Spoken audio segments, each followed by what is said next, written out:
আরে প্রচুর ক্রাইসিস, মালের এত ডিমান্ড তুমি ভাবতে পারবে না। তুমি বলছো মাল পাওয়া যাচ্ছে না, এত চাপ। ক্যামেরা কিন্তু ভালো, সব কিছুই ভালো। ডিমান্ড এরকমই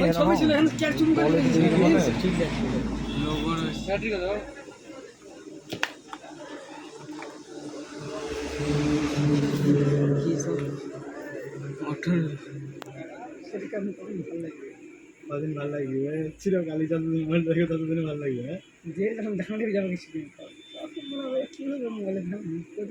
নতুন নতুন বিয়ে করতে সবাইকে ভালো জানিস না, ছোট কাছে হাসতে থাকবে কদিন পর দাঁড়া